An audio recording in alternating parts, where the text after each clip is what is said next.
Hello दोस्तों, good morning, जोहार, नमस्कार, प्रणाम, सत श्री अकाल, अस्सलामु अलैकुम, आदाब। कैसे हैं आप सब? उम्मीद है आप लोग अच्छे होंगे। आज है 1 दिसंबर 2024, दिन रविवार, बांग्ला 15 आघन, और आज हम हर रोज की तरह फिर से हाजिर हैं झारखंड के तमाम छोटी बड़ी खबरों के साथ। इससे पहले अभी तक आपने B2B news Jharkhand news channel को सब्सक्राइब नहीं किया है तो सब्सक्राइब कर दीजिए, ताकि झारखंड में होने वाली तमाम छोटी बड़ी खबरों से खुद को अपडेट रहें और जानकारी से अवगत हो सकें। तो चलिए बात करते हैं आज के तमाम छोटी बड़ी खबरों पर नजर डालते हैं। चौथी बार हेमंत सोरेन के मुख्यमंत्री बनने की खुशी में नाला में निकाला गया जुलूस। जामताड़ा जिले में इंडिया गठबंधन की अप्रत्याशित जीत तथा चौथी बार हेमंत सोरेन के CM बनने की खुशी में इंडिया गठबंधन की ओर से नाला में विजय जुलूस का आयोजन किया गया। कार्यक्रम का नेतृत्व झामुमो प्रखंड अध्यक्ष उज्ज्वल भट्टाचार्य ने की। इस दौरान नाला नेताजी स्टेडियम में भव्य समारोह का भी आयोजन किया गया। इस दौरान पार्टी के कार्यकर्ता एवं पदाधिकारियों ने पटाखे फोड़ी, आतिशबाजी की और भव्य काफिले के साथ एवं बैंड बाजा के साथ नाला नेताजी स्टेडियम से विजय जुलूस का प्रारंभ किया गया, जो कि हरा गुलाल लगाते हुए बैंड बाजे की धुन पर कार्यकर्ता झूमते नाचते एवं जिंदाबाद के नारेबाजी करते हुए काफिला बाजार की ओर रुख किया। इस दौरान कार्यकर्ताओं ने वीर शिबू सोरेन जिंदाबाद, हेमंत सोरेन जिंदाबाद, रविंद्रनाथ महातो जिंदाबाद के नारे लगाते हुए हरे रंग से सराबोर होते हुए आम पब्लिक भी विजय जुलूस में शामिल हुए और खुशियां मनाई। मालूम हो कि विजय जुलूस का काफिला गाजे बाजे के साथ नाला आमबगान होते हुए, सिंचाई विभाग दलाबड़, नाला मुख्य बाजार होते हुए गोपालपुर तथा मुकुंडी मोड़ तक परिभ्रमण किया। इस विजय जुलूस के दौरान हरे रंग की गुलाल से पूरा क्षेत्र पट गया।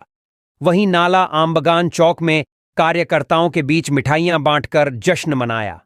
मौके पर प्रखंड अध्यक्ष उज्ज्वल भट्टाचार्य, विधायक प्रतिनिधि वासुदेव हांसदा, प्रखंड सचिव जयधन हांसदा, 20 सूत्री सदस्य भवसिंधु लायक, 20 सूत्री सदस्य जनार्दन भंडारी, अल्पसंख्यक मोर्चा के जिला सचिव सफीक अंसारी, कांग्रेस के प्रखंड अध्यक्ष समर मांझी, जिला कार्यकारी सचिव गणेश चंद्र मित्रा, कांग्रेस जिला उपाध्यक्ष पंकज झा, धर्म मांझी, आशीष तिवारी, मुकेश झा, तपन राउत, बापी राय, दीनू दास, गौरी सिंह, डॉक्टर राधु मंडल, रास बिहारी, मानिक मंडल, राजेश कुमार, निताई हालदार, मुनमुन चौहान, शिवशंकर सिंह, प्रदीप मंडल, नदियानंद घोष, आशीष बनर्जी, मंगल सोरेन, कांचन दास के अलावे CPI ML माले, पार्टी के जिला सचिव सुनील राणा, प्रखंड सचिव सुशील मोहल्ली, जिला सदस्य मैनेश्वर सोरेन, सूरज मुर्मू, सुकुमार मिर्धा, रवि मरांडी, सुनील टुडू सहित इंडिया गठबंधन के अन्य पदाधिकारी एवं कार्यकर्ता मौजूद थे। गुटखा खाकर थूकने पर भारी बवाल, दो पक्षों के बीच जमकर चले लाठी डंडे, 4 लहूलुहान। झारखंड के धनबाद जिले से एक चौंकाने वाली खबर आ रही है, जहां गुटखा खाकर एक PCO के सामने थूकने पर जमकर मारपीट हो गई। दो पक्ष आपस में भिड़ गई और खूब लाठी डंडे चले, जिससे मारपीट में 4 युवक बुरी तरह घायल हो गए हैं। सभी घायलों को इलाज के लिए अस्पताल में भर्ती कराया गया, जहां एक युवक की हालत गंभीर बनी हुई है। मामला धनबाद जिले के चिरकुंडा ऊपर बाजार स्थित संदीप PCO के समीप का है। देर रात हुई इस घटना को लेकर संदीप ने चिरकुंडा थाना में लिखित शिकायत दर्ज कराई है। वहीं मारपीट में घायल युवकों को इलाज के लिए अस्पताल में भर्ती कराया गया है। एक की हालत बेहद गंभीर बताई जा रही है। क्या है मामला? संदीप द्वारा थाने में की गई शिकायत में कहा गया कि अभिषेक जिंदल, राहुल खरकिया, गौरव खरकिया व पानी लेने संदीप PCO आए थे।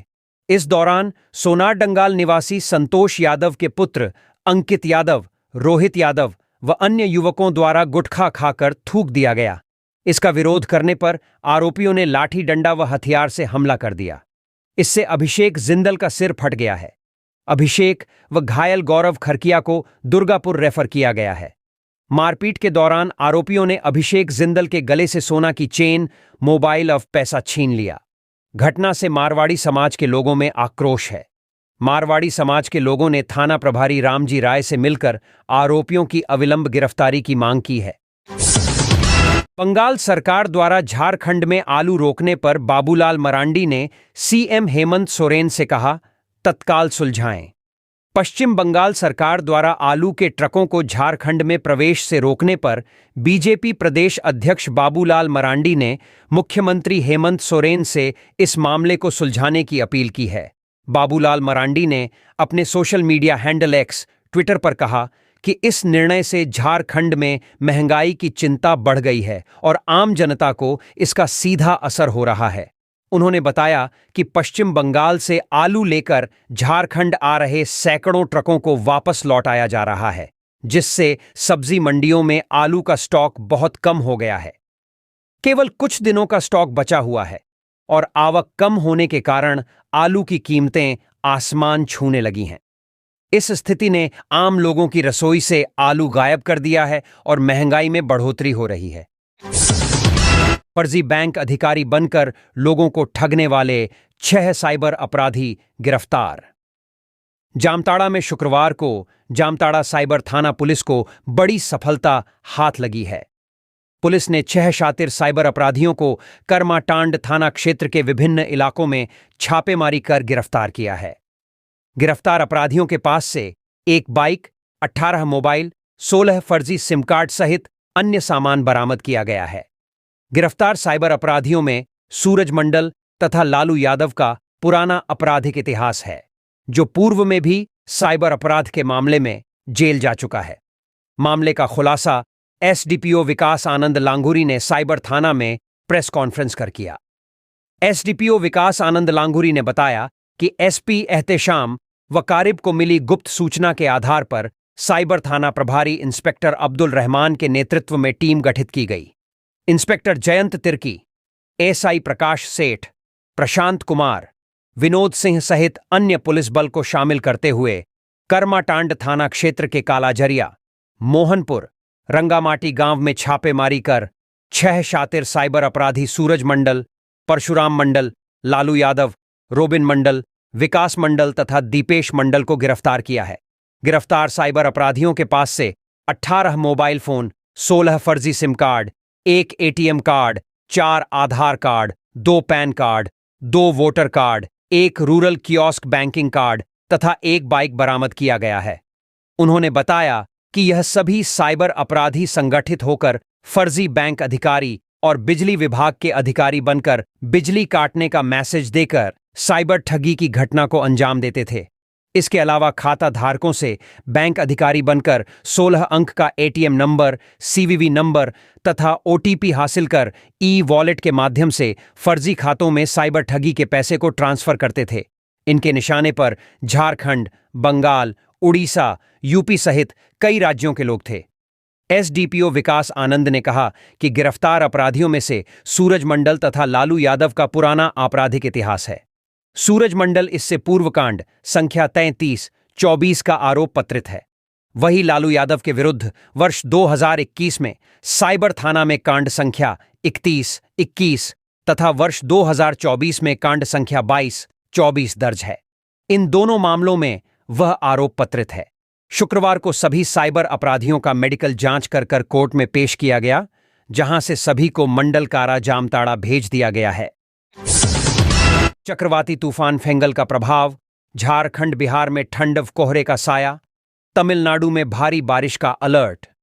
बंगाल की खाड़ी में उत्पन्न चक्रवाती तूफान फेंगल शनिवार दोपहर तक तमिलनाडु और पुडुचेरी तटों से टकरा सकता है। इसके कारण चेन्नई, पुडुचेरी और आसपास के इलाकों में भारी बारिश और तटीय क्षेत्रों में उच्च ज्वार देखने को मिल रहे हैं। इस तूफान का आंशिक प्रभाव रांची और झारखंड के अन्य हिस्सों पर भी पड़ेगा। झारखंड में आज 2 दिसंबर तक धुंध, पारा भी गिरेगा। झारखंड में आज 2 दिसंबर तक हल्के बादल और ठंड बढ़ने की संभावना है। मौसम विभाग के अनुसार रांची और आसपास के इलाकों में सुबह के समय धुंध होगी और दिन में तापमान में गिरावट आएगी, जिससे ठंड में इजाफा होगा। हालांकि रात के समय आसमान में बादल रहने से तापमान में मामूली वृद्धि हो सकती है। आज 2 दिसंबर के बाद ठंड में और तेजी से वृद्धि होने का अनुमान है।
पिकनिक के लिए जा रहे छात्रों से भरी गाड़ी का हुआ एक्सीडेंट, 12 घायल। हजारीबाग जिले के कटकमसांडी थाना क्षेत्र में आज एक दर्दनाक सड़क हादसा हुआ, जिसमें 1 दर्जन से अधिक छात्र छात्राएं घायल हो गए। यह घटना कटकमसांडी हजारीबाग मार्ग पर लखनऊ छलटा मोड़ के पास घटी, जहां एक सवारी गाड़ी गहरी खाई में गिर गई। बताया जा रहा है कि गाड़ी में 28 छात्र छात्राएं सवार थे, जो हजारीबाग शहर के मटवारी स्थित एक कोचिंग संस्थान से चतरा जिले के तमासिन जलप्रपात पिकनिक स्थल पर जा रहे थे। मोड़ पर गाड़ी के ड्राइवर ने संतुलन खो दिया और गाड़ी सीधे सड़क के नीचे गिर गई। हादसे में गाड़ी में सवार रवि रंजन ठाकुर नामक छात्र ने कूदकर जान बचाने की कोशिश की, लेकिन वह पत्थर से टकरा गया और गंभीर रूप से घायल हो गया। गाड़ी में सवार अन्य 11 छात्रों को भी चोटें आई हैं। सभी घायलों को तत्काल शेख भिखारी मेडिकल कॉलेज एवं अस्पताल में भर्ती कराया गया, जहां उनका इलाज चल रहा है। घायलों के अनुसार गाड़ी तेज रफ्तार से चल रही थी, जिससे ड्राइवर संतुलन खो बैठा। वहीं ड्राइवर का कहना है कि गाड़ी में अत्यधिक भीड़ थी, क्योंकि एक एक सीट पर 5 से 6 छात्र बैठे हुए थे। उसने कई बार छात्रों को सीट बदलने के लिए कहा था, लेकिन वे नहीं माने। तेज और घुमावदार मोड़ के कारण ड्राइवर ने स्टीयरिंग घुमा नहीं पाया, जिससे गाड़ी सड़क से नीचे गिर गई। जेएसएससी कर्मी के अपहरण मामले में 5 आरोपी गिरफ्तार। रांची के खरसीदाग ओपी क्षेत्र में जेएसएससी झारखंड कर्मचारी चयन आयोग के एक कर्मी के अपहरण के सनसनीखेज मामले का पुलिस ने खुलासा कर दिया है। पुलिस ने इस मामले में 5 अपराधियों को गिरफ्तार किया है। सूत्रों के अनुसार अपहरणकर्ताओं ने जेएसएससी कर्मी को उनकी कार सहित अगवा कर लिया और उन्हें बुंडू के घने जंगल में बंधक बनाकर रखा। अपहरणकर्ताओं ने पीड़ित की रिहाई के बदले 5 लाख रुपए की फिरौती मांगी थी। पुलिस ने मामले की गंभीरता को देखते हुए तुरंत कार्रवाई की और विशेष छापेमारी अभियान चलाकर अपराधियों को गिरफ्तार किया। साथ ही अपहृत कर्मी को सुरक्षित बचा लिया गया। पुलिस अधिकारियों ने बताया कि अपहरणकर्ताओं का मकसद फिरौती वसूलना था। फिलहाल सभी आरोपियों से पूछताछ की जा रही है और उनके अन्य आपराधिक गतिविधियों में शामिल होने की संभावना की जांच की जा रही है। सीमा खंडेलवाल ने बढ़ाया झारखंड का मान, हासिल किया राष्ट्रीय एकता सम्मान। झारखंड का गुमला जिला, जो आदिवासी बहुल और पिछड़ा इलाका होने के साथ साथ अति नक्सल प्रभावित क्षेत्र भी है, अब विकास की दिशा में नई ऊंचाइयों को छू रहा है। इस जिले के लोग न केवल खेल के क्षेत्र में अपनी पहचान बना रहे हैं, बल्कि अन्य विभिन्न क्षेत्रों में भी अपनी प्रतिभा का लोहा मना रहे हैं। खेल नगरी के रूप में पहचान बना चुका गुमला अब शिक्षा, कला, लेखन और संस्कृति के क्षेत्र में भी अग्रसर है। इसी कड़ी में गुमला जिले की सिसई रोड निवासी सीमा खंडेलवाल ने एक नया कीर्तिमान स्थापित किया है। उन्हें उनकी हिंदी कविता मिताली मधुमिता के लिए राष्ट्रीय एकता सम्मान से नवाजा गया है। यह सम्मान उन्हें भोपाल में आयोजित एक कार्यक्रम में दिया गया, जिसमें देश भर के 88 रचनाकारों ने भाग लिया। इस प्रतियोगिता में राष्ट्रीय एकता को प्रदर्शित करने वाली कविता प्रस्तुत करने की चुनौती दी गई थी, जिसमें सीमा खंडेलवाल की कविता ने सबका दिल जीत लिया। भारतीय वीरांगना की प्रेरक कविता है मिताली मधुमिता। सीमा की कविता मिताली मधुमिता भारतीय वीरांगना की प्रेरक कहानी पर आधारित है, जिन्होंने देश की रक्षा में अपने प्राणों की आहुति दी। कविता में भारतीय महिलाओं की वीरता और देश प्रेम का बखान किया गया है, जो हर भारतीय को प्रेरित करता है। सीमा की इस रचना को इस सम्मान से नवाजा गया है, जो उनके लेखन की सराहना का प्रतीक है। पहले भी जीत चुकी हैं कई सम्मान। सीमा खंडेलवाल का यह सम्मान सिर्फ उनके लिए नहीं, बल्कि पूरे गुमला जिले के लिए गर्व की बात है। उनके परिवार और मित्रों के अलावा पूरे जिले में खुशी की लहर है। इसके साथ ही सीमा खंडेलवाल के नाम कई अन्य प्रतिष्ठित पुरस्कार भी दर्ज हैं, जिनमें वीमेन आइकॉन अवार्ड 2024, अमृत गौरव सम्मान, होली काव्य रत्न सम्मान, राष्ट्रीय लेखिका पुरस्कार और कई अंतर्राष्ट्रीय पुरस्कार शामिल हैं। सोई हुई अवस्था में गोली मारकर शख्स की ले ली जान। झारखंड के हजारीबाग जिले से सनसनीखेज खबर आ रही है, जहां बेखौफ अपराधियों ने देर रात घर में घुसकर एक शख्स की गोली मारकर हत्या कर दी। मृतक की पहचान प्रकाश ठाकुर के रूप में की गई है। हत्याकांड को अंजाम बड़कागांव के छेपाकला प्रखंड स्थित प्रकाश ठाकुर के घर में दिया गया है। घर में घुसकर गोली मारने की घटना से आसपास के लोगों में दहशत का माहौल है। वहीं सूचना पाकर डाडीकल्ला पुलिस घटनास्थल पर पहुंच गई है और हत्याकांड की तहकीकात कर रही है। क्या है मामला? पुलिस से मिली शुरुआती जानकारी के अनुसार बीती रात छत के सहारे अपराधी घर में घुस आए और सोई हुई अवस्था में ही प्रताप के सिर में गोली मारकर उसकी हत्या कर दी। फिलहाल पुलिस मामले में कई बिंदुओं पर तहकीकात कर रही है।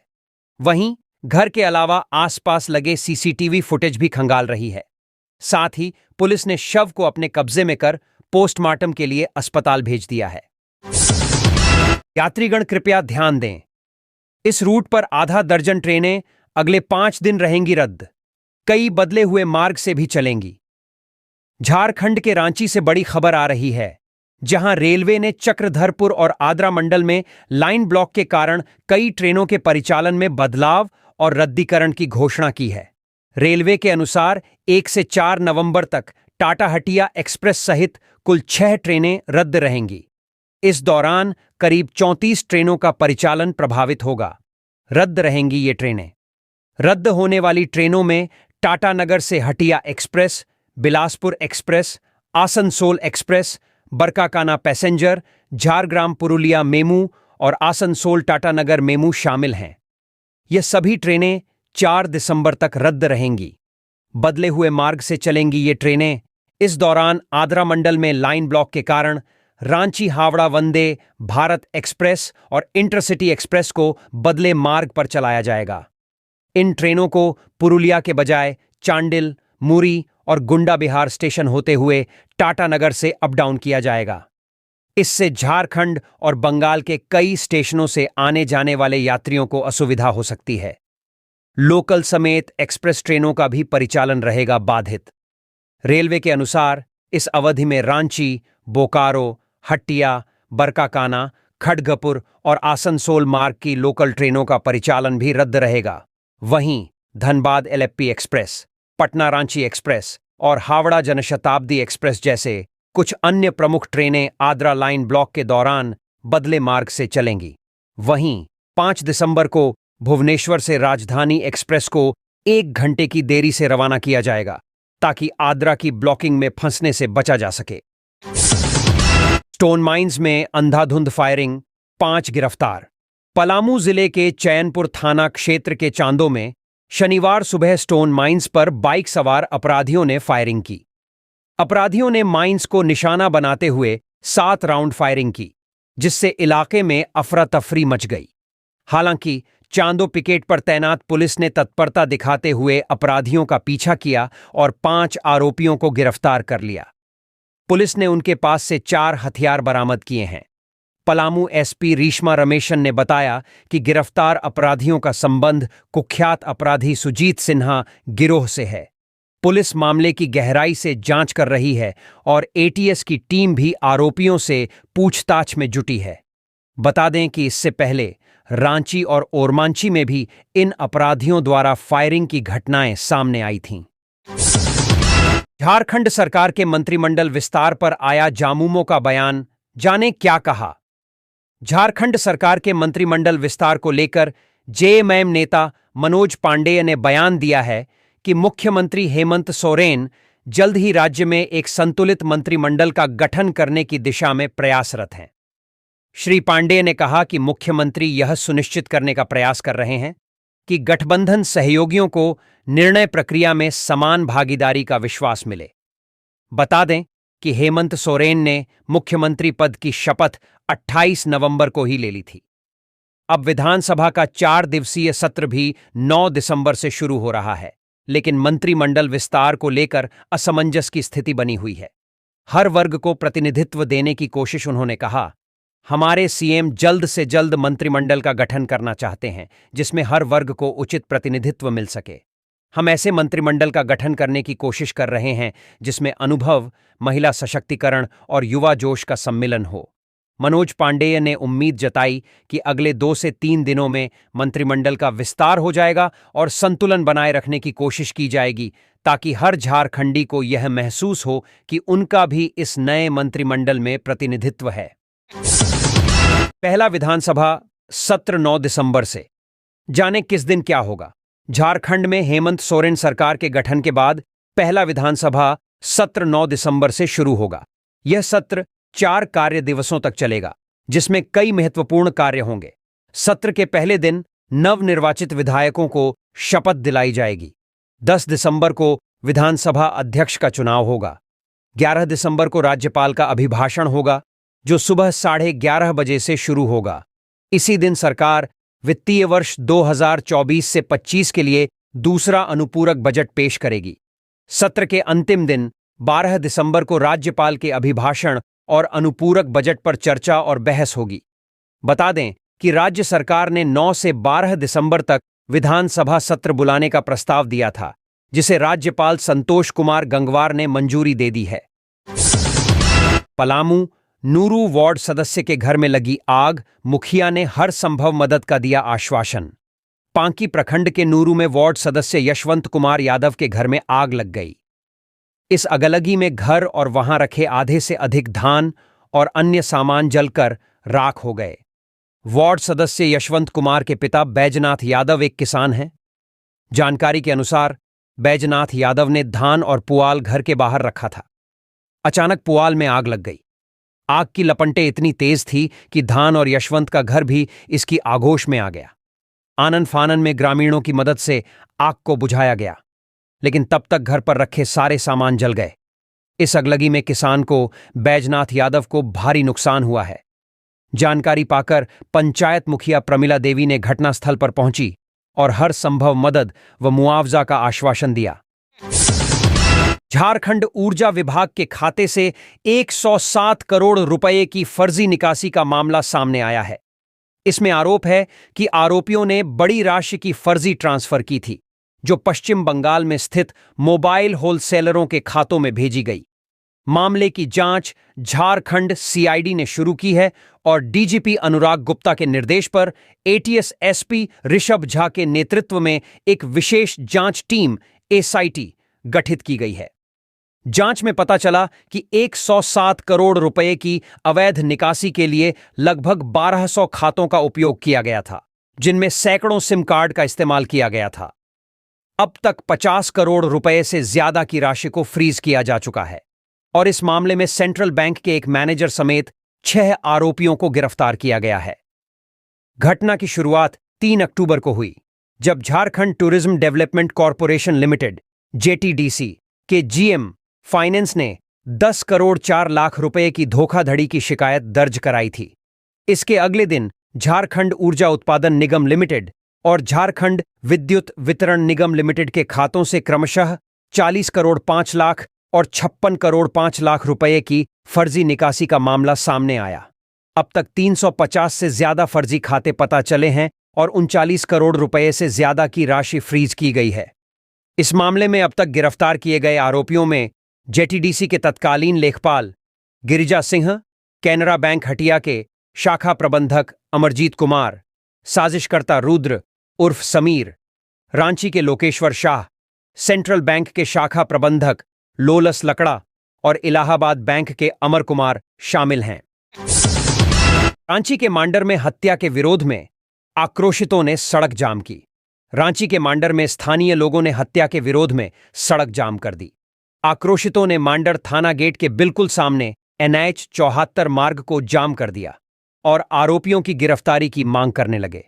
सड़क जाम होने से दोनों ओर वाहनों की लंबी कतार लग गई। हालांकि अधिकारियों ने ग्रामीणों को समझा बुझाकर जाम हटा लिया। इसके बाद वाहनों का आवागमन चालू हुआ। दरअसल मांडर थाना क्षेत्र के बिसाहा खटंगा गांव निवासी एरेन्यूस टोप्पो की शुक्रवार सुबह में उनके घर के नजदीक स्थित खेत में धारदार हथियार से मारकर हत्या कर दी। एरेन्यूस टोप्पो प्रतिदिन की तरह अपने मवेशी को लेकर घर के नजदीक ही स्थित खेत में गए थे, जहां मवेशी को बांधने व खेतीबाड़ी के अन्य काम निपटाने के बाद वह ड्यूटी करने बेडो जाते थे। खेत के पास एक छोटा सा कमरा भी बना हुआ है, जिसकी चाबी शुक्रवार को घर में ही भूल गए थे। इसके बाद उन्होंने चाबी लाने के लिए घर में फोन किया। थोड़ी देर बाद उनकी नतिनी नेहा सुरीन चाबी लेकर खेत पहुंची तो उसने एक अज्ञात व्यक्ति को भागते और खून से लथपथ एरेन्यूस टोप्पो को जमीन पर पड़ा देखा। मुझे तो अपनों ने ही लूटा, मैं तो जीतकर भी हार गया। चुनावी हार पर झारखंड बीजेपी में मंथन। झारखंड विधानसभा चुनाव में मिली हार के बाद बीजेपी ने शनिवार 30 नवंबर को प्रदेश कार्यालय में समीक्षा बैठक शुरू की। इस बैठक में पार्टी के सभी प्रत्याशी शामिल हुए, जिसमें प्रदेश अध्यक्ष बाबूलाल मरांडी और प्रदेश प्रभारी लक्ष्मीकांत वाजपेयी भी मौजूद रहे। बैठक के दौरान हारने वाले प्रत्याशियों से 1-to-1 फीडबैक लिया गया, जिसमें ज्यादातर उम्मीदवारों ने हार के कारणों में आंतरिक कलह को जिम्मेदार ठहराया। देवघर से बीजेपी उम्मीदवार नारायण दास ने कहा कि मुझे तो अपनों ने ही लूटा है, और इसी तरह गिरिडीह से बीजेपी उम्मीदवार निर्भय शाहाबाद ने भीतरघात की बात करते हुए कहा, मैं जीतकर भी हार गया, हमारे साथ भीतरघात हुआ है। बोकारो से बीजेपी प्रत्याशी बिरांची नारायण ने भी पार्टी में आंतरिक संघर्ष पर चिंता व्यक्त की और कहा, आज नहीं तो 20 साल बाद लोगों को समझना होगा, बंटोगे तो कटोगे। सूत्रों के मुताबिक इस बैठक में आंतरिक कलह पूरी तरह से उजागर हो गई। कुछ जिलाध्यक्षों और जिला प्रभारियों ने अपने विधानसभा प्रभारी और मंडल प्रभारी पर हार का ठीकरा फोड़ा। बैठक के बाद पार्टी के आला नेता शीर्ष नेतृत्व को एक विस्तृत रिपोर्ट सौंपेंगे, जिसमें चुनाव परिणाम के सभी पहलुओं पर चर्चा की जाएगी।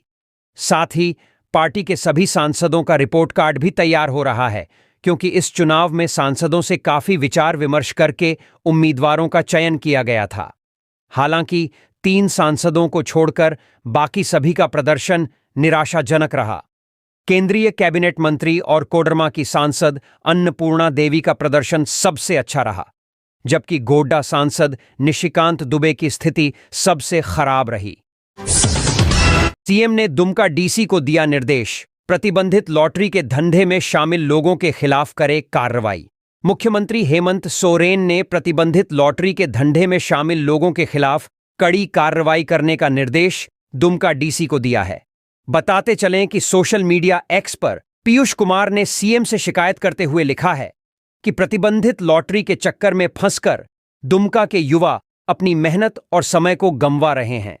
रातों रात करोड़पति बनने सपने ने युवाओं को बर्बादी की ओर धकेल दिया है। यह धंधा प्रतिबंधित होने के बावजूद भी धड़ल्ले से फल फूल रहा है। इसके खिलाफ युवाओं को जागरूक करना होगा, उनके भविष्य को बर्बाद करने से बचाना होगा। पीयूष ने दुमका प्रशासन से भी आग्रह किया है कि इस समस्या के निदान के लिए त्वरित कार्रवाई करते हुए ठोस कदम उठाए जाएं। सीएम ने इस पर तत्काल संज्ञान लेते हुए दोषियों को चिन्हित करने का निर्देश दुमका डीसी को दिया है। साथ ही दुमका डीसी से कड़ी कार्रवाई सुनिश्चित करने का भी निर्देश दिया है।